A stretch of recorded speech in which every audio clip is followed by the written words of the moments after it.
Hello everybody, welcome back to Vlogger John again guys. Thanks for watching the videos and commenting on it and sharing probably. If you like the video, you like it. If you don't like the video, if you disagree with what I'm saying, you dislike the video. You have both options there guys. Today I want to talk about poaching.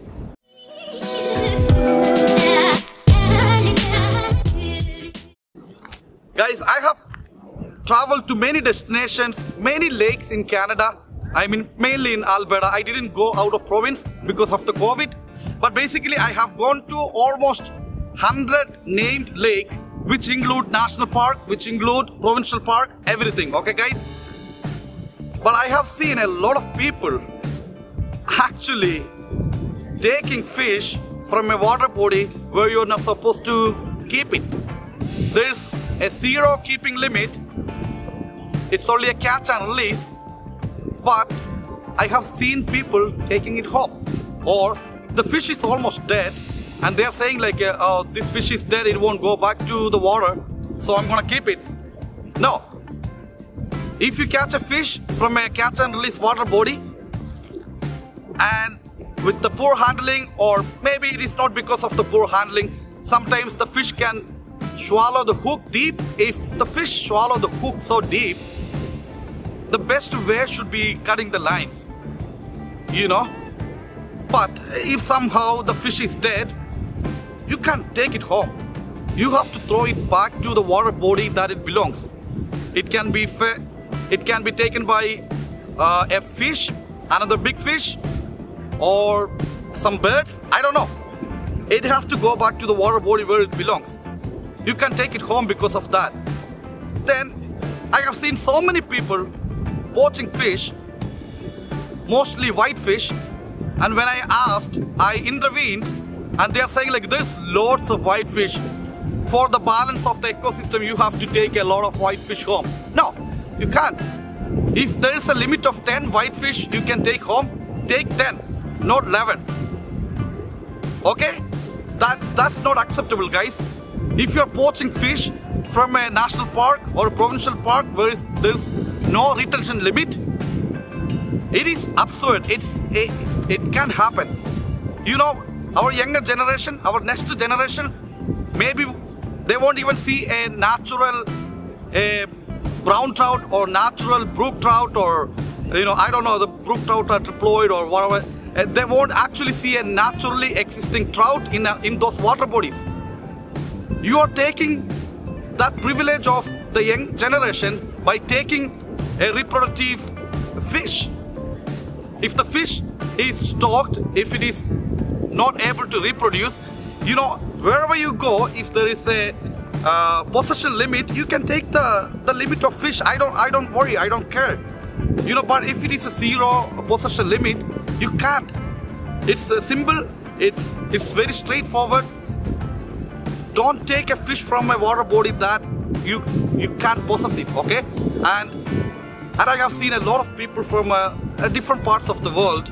You know, I'm not saying like it's temporary foreign workers. I'm not saying like it's visitors. I'm not saying like it's people coming on work permits. I'm not saying I'm not saying based on their status in Canada. Some people, when I intervened, when they actually took fish that is not supposed to be taken from that water body, they're like, oh, I didn't know this is that fish. I didn't know it's a tiger trout. I thought it's a rainbow trout. I thought it's like a different fish. No, you can't think like that. If you thought so, that's your problem. Ignorance of the law is not a loophole for you to say, oh no, I don't speak English. No, it doesn't matter either. If you're coming to fish in a water body, you look at the regulation. There's a book there. There's a Holy Bible, a book of regulations. Read that regulations. Find out which fish are present in that water body, which fish you can take home, which fish you have to let go, which fish you have to pay more attention by handling it. Read that book, learn it, then go fishing. You know, some other countries it may be easy. You go cast out, you get a fish, you take it home, you don't care what fish. And I have seen a lot of people asking, can you ID this fish? You already took it home, and IDing that fish won't fix the problem. You already took a bull trout home, which is a catch and release only in Alberta, and you are asking me, can you ID this fish? I am not IDing that fish. I am IDing you for poaching. So basically, if you find a poacher, don't hesitate to call the Fish and Wildlife, and you will get a reward actually. You know, don't have the hurt feeling. Don't say like, oh, this guy I know from for a long time. You know, this works in a city. This guy works in a reputed. He's a professional. Doesn't matter. He can be anything. He can be the Prime Minister of Canada. Doesn't matter. If you think somebody is poaching, and if you are in doubt, you can still call the Fish and Wildlife. They will investigate. They will find out. Okay? So, if you are not calling the Fish and Wildlife and you are seeing a person poaching the fish, you are actually committing law too by not telling anybody that you have seen a crime. Okay? So, poachers, please, you know, this is for our younger generation. If there is a limit on some fish in a water body, that's there for a reason. If you can catch only one walleye between 50 and 55 centimeter, you can take anything below 50 centimeter, you can take anything above 45 centimeter. That's there for a reason. You know, there's a lot of people taking fish. No, if they are taking fish, that's their problem. They are accountable for it. If you take the fish because he took the fish, that's not appropriate answer. That's not the way you should be. You know, you have to have your own mentality, your own attitude, your own responsibility to the country. If you're taking all the fish from a water body that is protected, that is almost going to be endangered in that water body, the next generation, they won't have the fish to catch from the water body.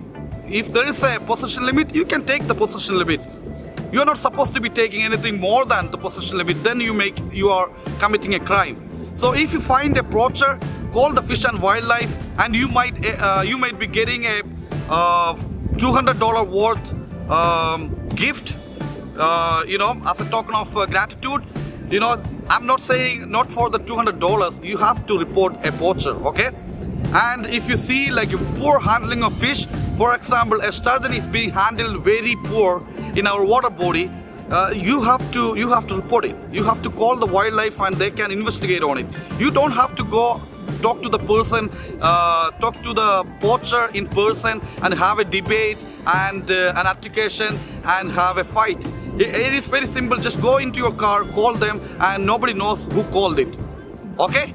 Again, I didn't want to do this video. I came over and I have witnessed the things that isn't right, and I had to.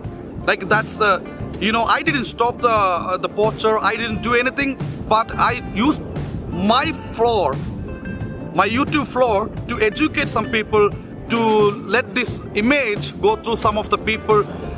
Maybe it will help somebody from not poaching. Maybe it will enable somebody to report the poacher, stuff like that. Hey, thanks for watching Vlogger John, guys. I hope this, you know, if you like the idea, if you disagree with some of the points that I have said, you know, I am not 100% prepared to say a speech here, but I just did a video. If I have said something wrong, you can let me know. If I have said everything good, you know, let me know. Make a comment, like the video, share the video, and if you don't like the video, dislike the video. You know, there is a dislike button there. You can dislike the video, or you can comment that you didn't like the idea, stuff like that. Okay, until then, it's Vlogger John signing off. Bye bye. Take care, guys.